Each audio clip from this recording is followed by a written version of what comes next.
All right, welcome in everyone. UGA football live with JC Shelton. That is former Georgia tight end Artie Lynch, sporting a little Wolverine action beard. I like it, man. Good to see you. I hope everyone had a great Christmas and a happy New Year. Georgia-Notre Dame, we're going to get into it in just a bit. But Artie, unfortunately, I think we need to start this off with some respects to those impacted by the terrorist attack. Really New Year's night, 3:30 a.m., at the French Quarter, right there, in New Orleans, not far away from the Georgia-Notre Dame hotels. You have the media hotel right there as well. You got 10 dead, 30 plus injured, including a UGA student. So my prayers and thoughts, and I know really I've seen so many positive outlooks from Georgia and Notre Dame, the fan base, and sharing thoughts and prayers and asking how they can help in this situation already.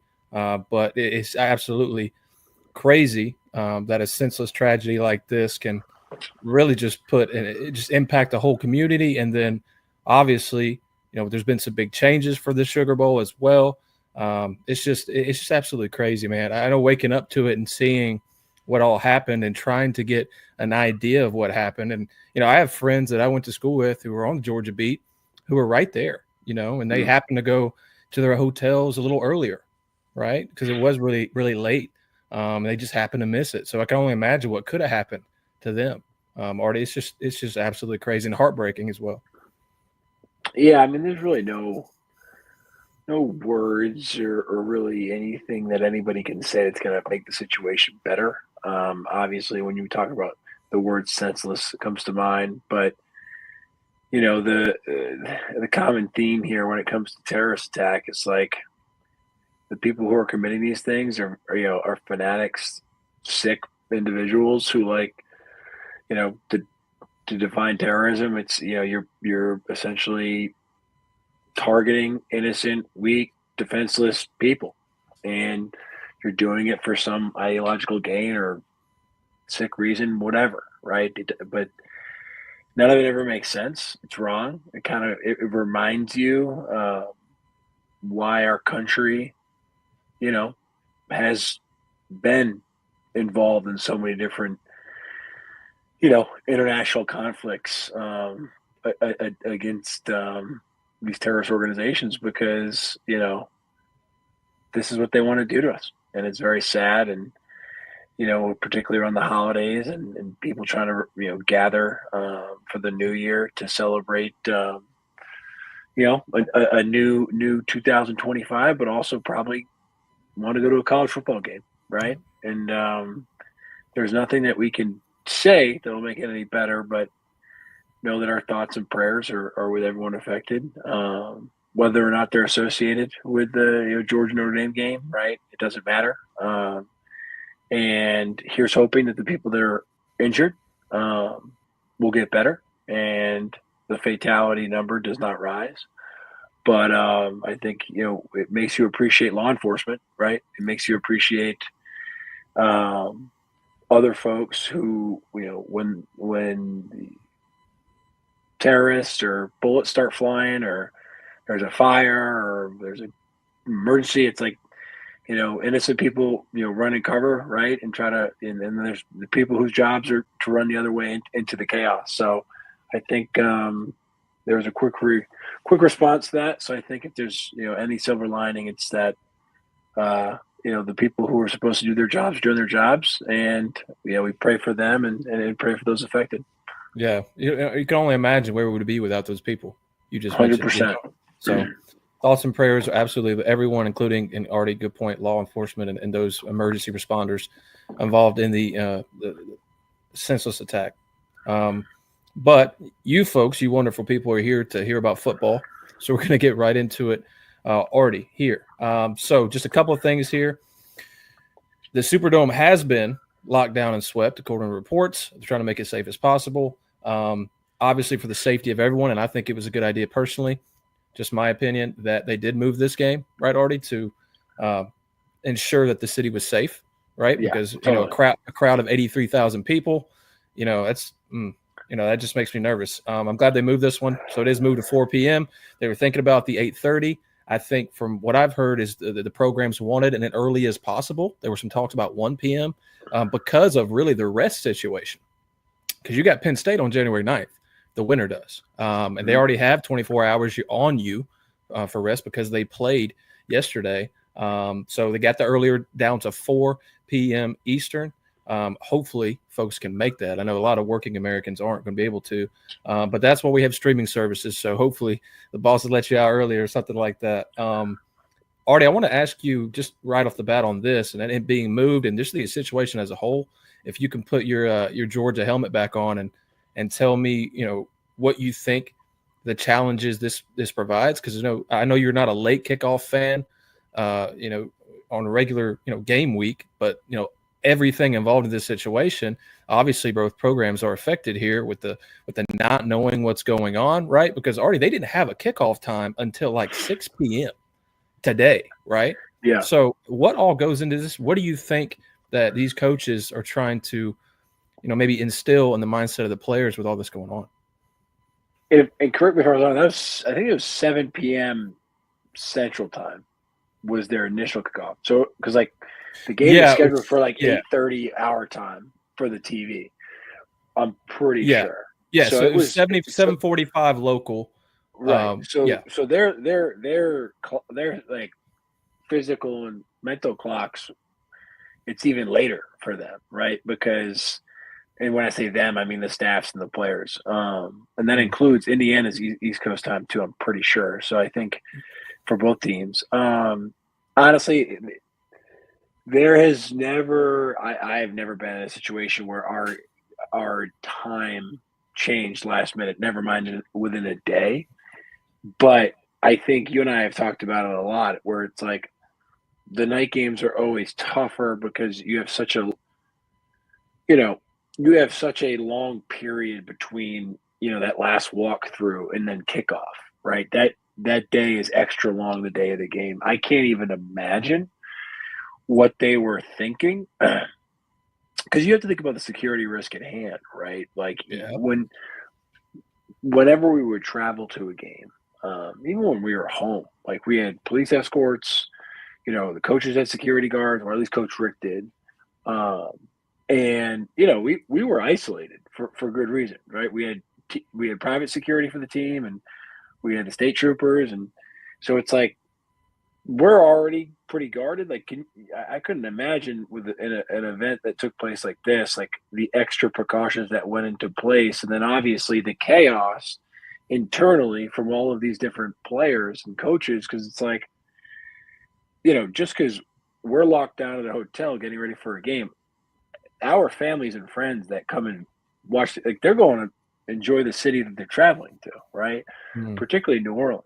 So I would imagine top to bottom, and I saw something on Twitter, or maybe it was Threads, that the entire a lot of Notre Dame fan bases got together in a lobby of a hotel, and their team priests conducted a mass, which I thought was pretty cool, inappropriate.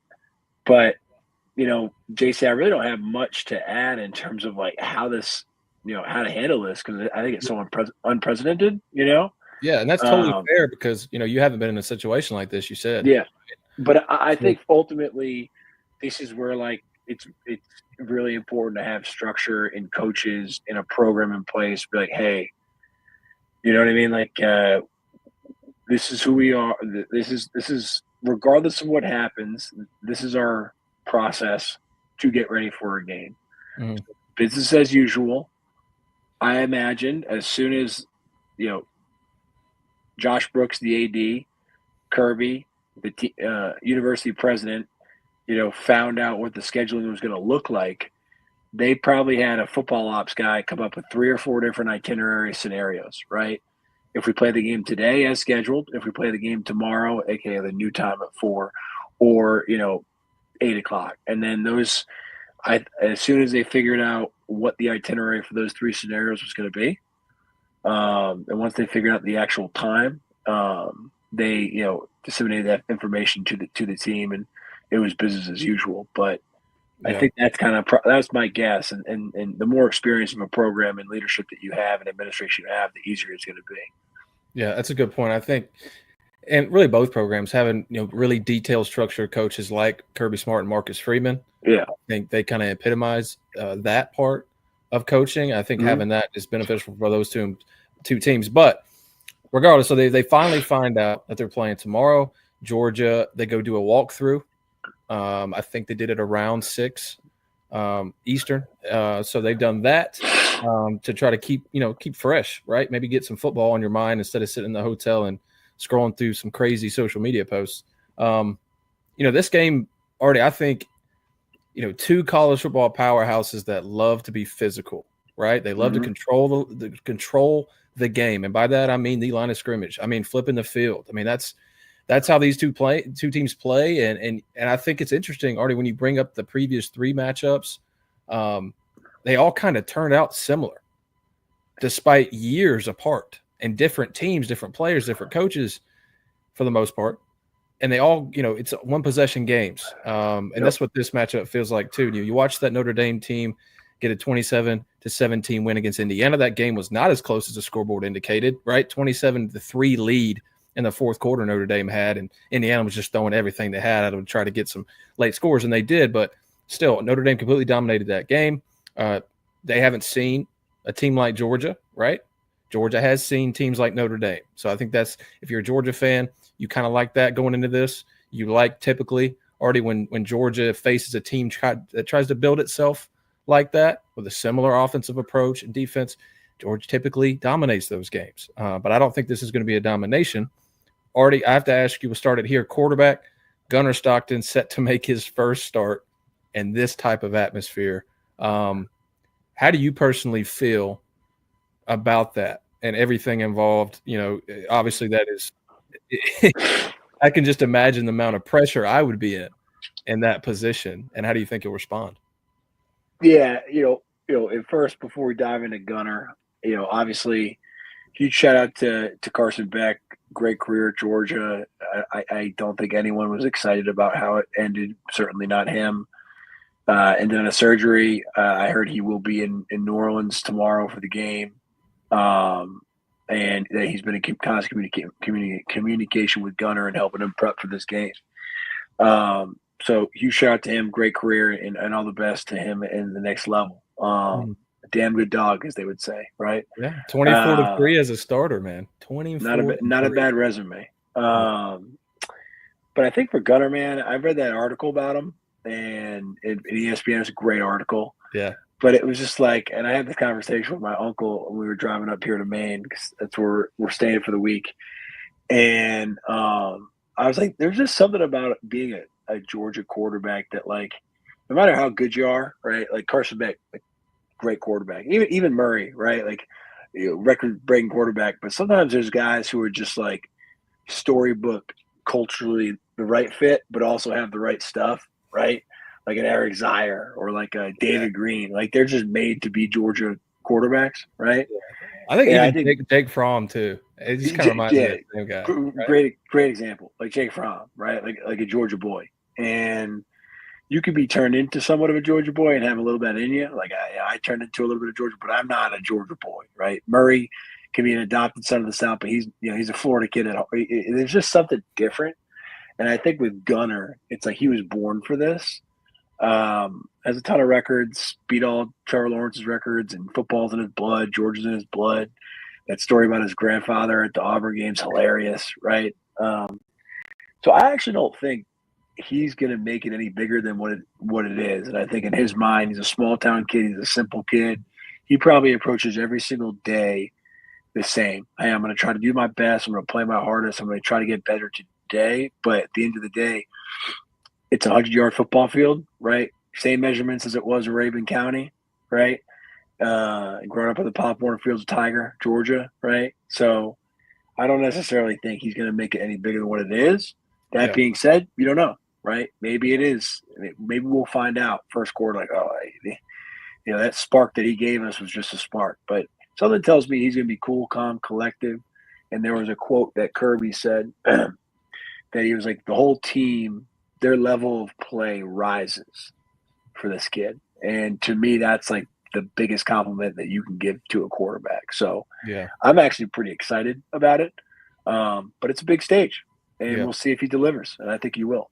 I think Georgia fans epitomize that as far as their approach with him is they're comfortable, which you don't have a lot to bank off of, obviously, right? Because Yeah. you've had one appearance that Georgia wasn't up at least 21 points by. But Artie, I think while we don't have a start to look back on for him yet, and we're about to, we do have that second half comeback he helped engineer, and he was calm and poised, right? Did he make mistakes? Sure. But when it came down to have to make a play, he did. When he got hit, he didn't shudder, right? He didn't make a bad mistake right after it, anything like that. He got up, approached his guys in the huddle, and they responded, and they did play better. And another thing, you kind of mentioned it there, it's like, yeah, I think he's going to be really hyped up for this moment. I think there's going to be a lot of adrenaline pumping. But at the same time, let's say if he doesn't play his best, and no matter the outcome, he's probably going to wake up in the morning and go duck hunt. So it's not going to be really that huge to him to where, man, you're afraid of every snap he takes, he might fold. I don't think it's that. No, I don't think so either. Yeah, great high school career. I'm excited to watch him too. I really am, to see what he does and see what this Georgia offense does. And that takes us here is how different is this Georgia offense going to – I did a radio hit yesterday, and they asked, and I said it would just be different, I think, because, this, Mike Bobo, he's going to go to his strength of his players. And Gunnar has different strength than Carson Beck, and that is okay. That is okay. Less experience, sure. And I think this is what Gunnar we will see in this game will not be the Gunnar we see next year if he wins out on the job. I think, he is a young guy. This is not the ceiling for him. I think whatever he does, I think he'd only improve. The reason I do think it'll be different, and I finally got some stats on this, because when I watched, that second half, after that first drive, it just felt like there was a different approach. After Gunnar Stockton, his first 6 dropbacks, which, 46 yards in that touchdown drive, his last 13 dropbacks gained 15 yards. I think part of that was Georgia wasn't asking him to go win the game downfield anymore. It's basically like, hey, we like what our defense is doing. We like what our offensive line is doing and blocking well. And we don't necessarily need that right now, Gunnar. We can win this game like this. Artie, what do you think about that as far as, how you think this offense might look a little differently? Yeah, I actually think they might have a few more planned runs for him, like design runs. What I didn't realize, I remember following his career a little bit in high school. I was stationed at Fort Benning at the time, now Fort Moore, and it was so I just kind of had my pulse a little bit on like the high school football in Georgia, and his name kept popping up. And he's an athlete, like he's a very good athlete, and he's like kind of built a little bit different. He's built more like a linebacker. He's got a thick lower body, right? Broad shoulders. He's not a tall guy, but he's not short. So I actually think they might use him a little bit more in like the kind of the RPO read option and a lot of keeps. Yeah. Not a lot, but I think more so than Carson. Carson had the ability to run, but they didn't really run him. And I think to get him comfortable early on in the game, to get rid of those nerves, I could see them do a misdirection, have him pull it, and 5-6 yards, maybe pop it for 10, and to calm him down, boost his confidence, and then be able to kind of maybe spread it out a little bit more as the game goes on. Yeah. No, I'm with you. I think that would be a good approach as well. I think, Notre Dame's probably preparing for that. But again, you take a defender away there, and, what are they going to do? They're going to, crash down on Gunnar and hope they can make a tackle, or are they going to let a guy like Trevor Etienne, who's playing really well, and Nate Frazier, let him let those guys get the ball, who are moving really well with the rock in their hands right now. It could be a big thing for Georgia, especially to keep the ball in their hands, right? Because Notre Dame's going to try to punish you on offense, keep that defense on the field and wear you down. So the more first downs you get, I know that's football, boys. We got to get first downs to get points, but I think that would be critical for Georgia, man. Keep the ball in your hands as much as you can, because I think this is going to be a low-scoring game, so that would matter big. I don't think this is not going to be a 45-44 shootout. This game typically hasn't been. I think that trend will continue. Riley Leonard, let's talk about him. Already, we watched him all season. They lose to Northern Illinois. It looked like they couldn't complete a downfield pass, but he has gotten more comfortable. They execute really well. The offensive line was a big question at the start of the season, around when they lost to Northern Illinois because of injury. and they finally, I think, found a starting five they like, and they played well. He hasn't thrown for more than 230 in a game, which is another reason why I think shootouts, they're not going to run for 300 most likely, and I don't think they're going to pass for much either like that because, like, again, he hasn't been asked to, but when he has, 230 is his most. 10 or more yards downfield. He's completed just 46%. He's averaging 9.5 yards per throw. It's not their MO. It's just not. But he's dangerous as a runner, Arthur Lynch, and 15 touchdowns this year. Reminds me of Haynes King. And Georgia doesn't like Haynes King. Haynes King does not like Georgia either. Haynes King went off in that overtime win, right? They put 260 up as a team, which I think is a big part of because of how well Haynes King was running, that it kind of allowed that run the game to do whatever they wanted because he ran for 110 and 3 touchdowns against Georgia. Riley Leonard can scoot. They do that RPO read option offense with him as a runner already, and it's something that Georgia can't get away from it, right? We hear it every time Georgia plays a running quarterback. Hey, watch a running quarterback. Georgia can't stop him. What do you do to maybe get him off this spot early, man? Are you blitzing on obvious run downs like that? Or what do you think the approach would be from Kirby Smart, who's had weeks to look into this game, right? They knew they would either play Indiana or Notre Dame, so they looked at both of them. What do you think? Yeah, it's funny. I was watching some of the games today. In the first game, the Texas and Arizona State, and they kind of ran a spy on that Levitt kid a couple of times, and it was like a rush, but it was like almost like a read rush, like rush, and then if you see him scroll, like kind of turn into a spy. And I think having Muschamp kind of back, even though he's not like a coordinator per se, but people don't give him enough credit for like his football IQ, right? Yeah. Like he was the defensive coordinator for Mac Brown when they took down that USC offense, right? The coordinator for LSU under Nick Saban when he won a national championship there, right? The coordinator for Kirby Smart, right? Like this guy knows defense, knows it really well, and he's seen so many different things. And then I think that like having his influence there, even if it's just kind of like hands-off approach, but hey, maybe we try to do this here, right? Or Schumann, well, why don't we try this? Or, this package other than that package against this set, right? I think that's going to play a big part. At the end of the day, we now have a large sample size against Georgia and running quarterbacks. It's not great, but we did beat Georgia Tech. Took us 8 overtimes and we beat them. Yeah, right. You did beat them. Yeah, and I don't think Riley is as a gifted runner as Haynes King.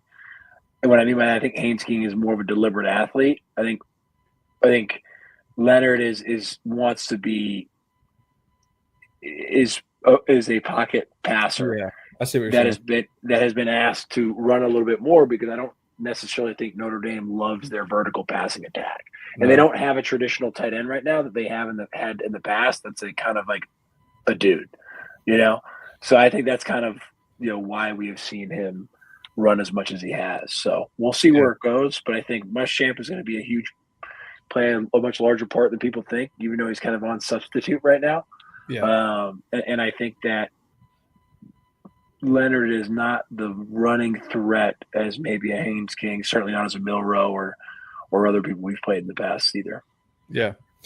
And you got to talk about your quarterback supporters as well, and you kind of hinted at it there too, and that's what I was going to get into is as far as Georgia worrying about maybe one speedster, 2 speedsters, threats, maybe like an Ole Miss has. They feel like they just produce them. They don't have those guys. I'm really interested to see how Georgia approaches obvious passing situations. Are they going to just man up and let Dalen Everett, who's come on strong, right in his first season as a starter like this? Are they going to play softer with this? Are they going to maybe keep it in front of him and say, Leonard, you're going to have to make the right decision and make a throw? Are they going to send people, have him worrying about pressures and let your cornerbacks work on an island? That's going to be really interesting to me. I think Georgia has an advantage there, to be honest. I think they're going to play a little bit softer, have him make the reads, and then have their offensive line block our defensive line. And I just think that's going to put us in the best position. I worry about that when teams are doing it today, when they were going, man, and pretty much I feel like all quarterbacks are pretty athletic these days, right? Again, they're not going to be Lamar, but I think all of them have an ability to kind of tuck it and scoot if they need to. And I get nervous when I see man, right? With man with maybe a guy or two coming, because it's just like those backs are turned, and if that quarterback steps up, he's got a lot of green grass. That is a really good point, dude. That's a really good point. And I think you see Burrow do it, right, all the time. And so I kind of like the zone, soft zone, particularly because I like our DBs versus their weapons. So it's like I think we can gain ground because we have better team speed than they do. So I'd like to keep everything in front of us, particularly that quarterback. Okay. I like that, especially when you consider, again, he can scoot. All right, so he rolls out of the pocket and you're a man. That's a really hard ask, right? I like that. Let's get into the one advantage I see already. Well, I have to mention that Notre Dame is missing one of their best corners and defensive linemen. They're star defensive linemen. So we'll see if that plays a part. I think they're talented. They recruit really well. It may not be. Just something to note. But the one edge I think Georgia has is on the defensive front.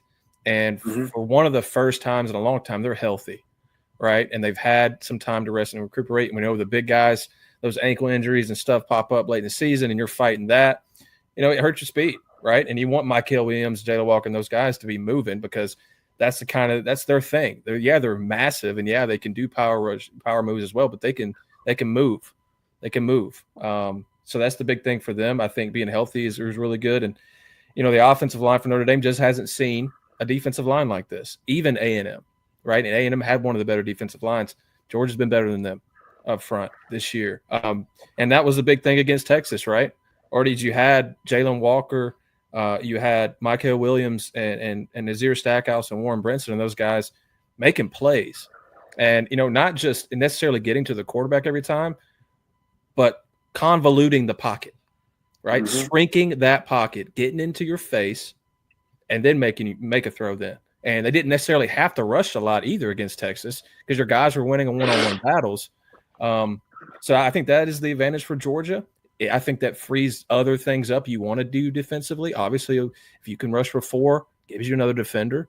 That's one of the key matchups for me is how this defensive line for Georgia, how can they play to impact that of Riley Leonard and just make him uncomfortable, right? And then force them into passing situations, which they necessarily haven't been asked to do a lot. They don't have a lot of continuity there with the receiving core downfield, and Leonard hasn't been great downfield. So I think for Georgia, you want to control the line of scrimmage, absolutely, because this is going to be, I think, a slug-it-out defensive battle. Points are going to come out of premium. I think 23 to 27 points will win this game, but not to get into my prediction yet. Already, defensive line. You think I'm right on that as far as them? Like for example, Indiana's defensive line, 250 was their average weight, and they're playing guys that are averaging 320 now at Georgia. A little harder to move. Yeah, look, I think there is a overall team speed in that defensive side of the ball for Georgia that is going to be an asset to them, and we do have we're just bigger than Indiana, so I don't think we will be able to be pushed around as much, but I do think we have a team speed advantage as well, both offensive and defensively, which is big, right? Because they got that 2-headed monster running back. Yeah, it's huge. I mean, 98 yards to win against Indiana.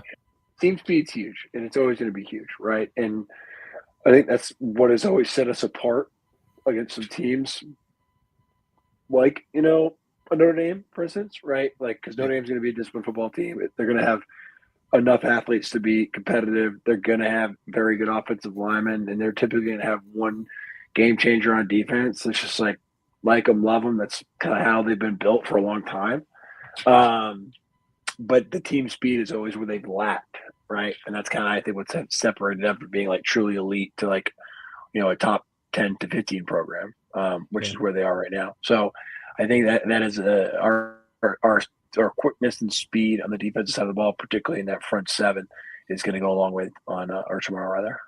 Yeah, if they limit explosive plays and they're just overall faster on both sides of the ball, I think that's maybe in my mind, the only avenue you have for a comfortable Georgia win. is if they can really take advantage of that team speed. So history-wise, we'll get into our predictions here in a second.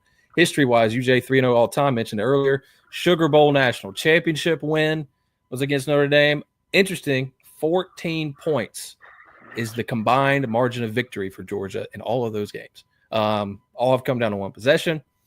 I see something like that happening again. The line is kind of telling us that too, but that's not written in law, but that's what it's showing us. Line moved to Notre Dame -1. Open Notre Dame -1. Went back to Georgia -1. Now it's Notre Dame, depending on what sports book you look at. Total 45. So they expect it to be really low, 23, 22 type of game. Artie, you want to kick us off here on the Sugar Bowl college football playoff quarterfinal between Georgia and Notre Dame prediction? Give me a score if you can. Yeah, actually, I like Georgia a lot here. I think 24-21 is probably what we're looking at, right? I think all of these games, everyone's been complaining, and it's well after the season we'll do like a season wrap up pod, and I'm gonna just tell everyone to shut up and just enjoy these additional college football games that have substance and meaning, no matter the outcome. It's like I watched like the Cheez-It Bowl for 5 minutes. I was like, I can't. This is insane. But I'll watch last night's game and be enthralled by it because it's like there's stuff on the line. Anyway, I think 28-21. I think Dogs win. I think it's gonna be a close game. I think it's gonna be a tough, hard-fought game, and I think it's gonna be closer than Georgia fans will probably like to see, just because A, these games have been close with Notre Dame in the past, and B, we have a new quarterback under center. And while I am confident he will do well, no one knows. And we have not seen him, and he has not started a football game since he was at Raven County.